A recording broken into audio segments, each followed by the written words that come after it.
Everyone thought Renata Cole had finally made it. At 29 years old, she had everything people spend years chasing. A respected job, a beautiful wardrobe.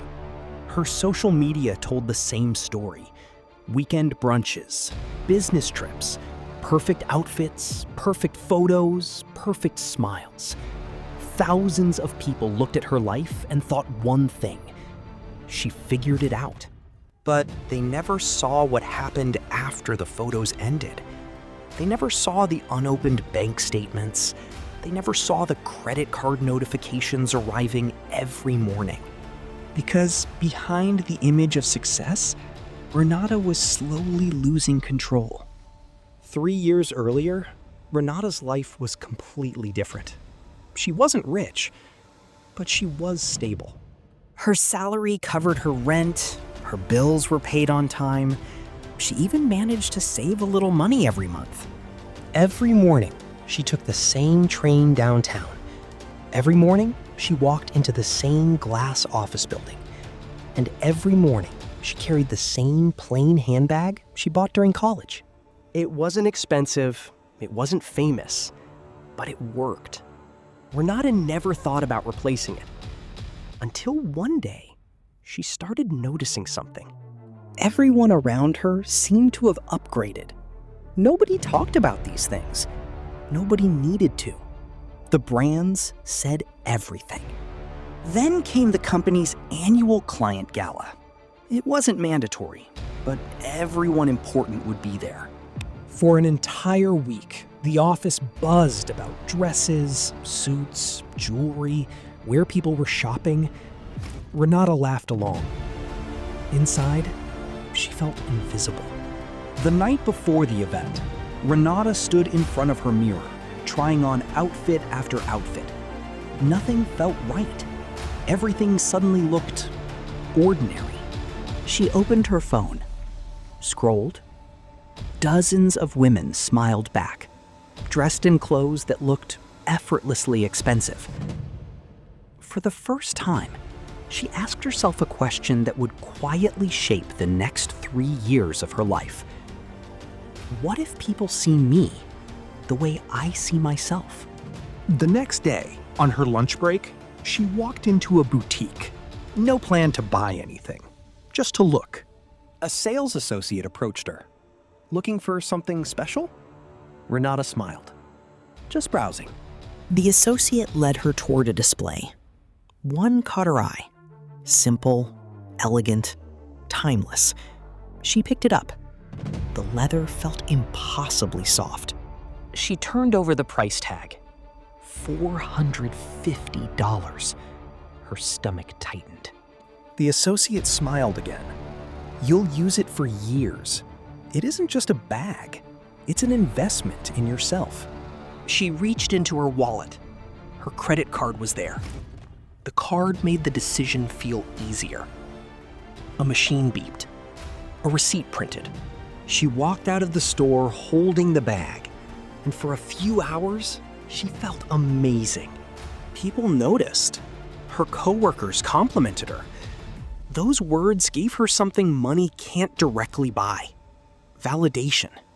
A few weeks later, there were new shoes, then a coat. Each purchase came with the same promise: I'll pay it off next month. At first, the numbers looked harmless. A few $100s, nothing serious, nothing she couldn't handle. At least, that's what Renata believed. Because debt rarely arrives like a disaster. It arrives quietly, until one day, the small things become something much bigger. Renata believed she had everything under control. The credit card balance wasn't huge. She had a good salary. She was responsible. So every month, when the payment reminder appeared, she did what millions of people do. She paid the minimum. And for a while, it felt like progress. The minimum payment wasn't helping her escape the debt. It was helping the debt stay alive. A $450 handbag isn't always a $450 decision. Carried on a balance long enough, it can cost far more than its original price. Correct use is simple, even if it doesn't feel exciting. Pay off what you charge in full using money you already have. But Renata's biggest problem wasn't the credit card. It was the reason she kept reaching for it. Every time life made her feel insecure, shopping became the solution.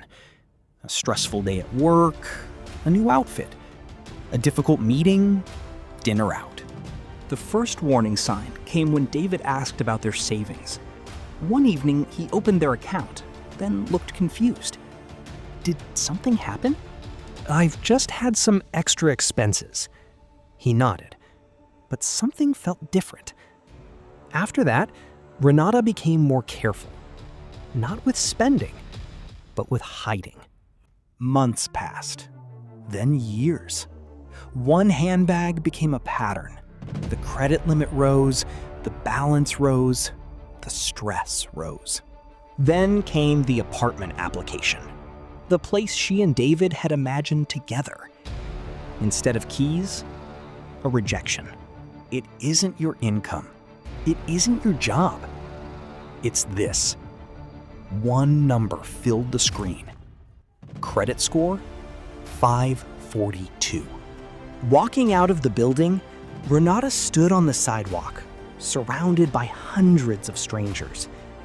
Nobody knew that the woman walking past them owned luxury items, but couldn't qualify for the home she wanted. That night, she sat in silence. The apartment around her looked exactly like the life she had worked so hard to create. But now, they represented something else. A question. Was I building a better life? Or was I just creating a better-looking problem? The next morning, David noticed something was different. This time, she sat down. No excuses, just honesty. I need to tell you something. I haven't been completely honest about my finances. She showed him everything. For a moment, there was silence. David wasn't angry because of the purchases. He was hurt because she had been carrying the problem alone. But honesty created something debt had taken away: control. For the first time in years, Renata wasn't running from the problem. She was facing it. The following week, Renata met with a credit counselor. She expected judgment. Instead, she got something much more useful: a plan. The first step was simple. Stop adding new debt. The second, understand where the money was actually going. Not where she thought it was going, where it really went. Months passed. The progress was slow. There was no dramatic overnight transformation. It happens through hundreds of small choices. 1 year later, something changed. Not just her credit score, her mindset. Before, she used to ask, "Can I buy this?" Now she asked, "Does this move me closer to the life I want?" Renata didn't become successful when she bought designer things. She became successful when she stopped needing them to prove she was successful. The lesson isn't to avoid luxury. It's this: if you can't pay for something in full from money you already have, it isn't something you can currently afford yet. Save toward it first. Then it's yours without a hidden cost attached. If this story changed the way you see money, subscribe to Economic Mystery Files. Every week, we uncover the hidden stories, psychology, and decisions behind money, helping you make smarter financial choices and make your money work for you, not against you. Follow the money. Find the truth.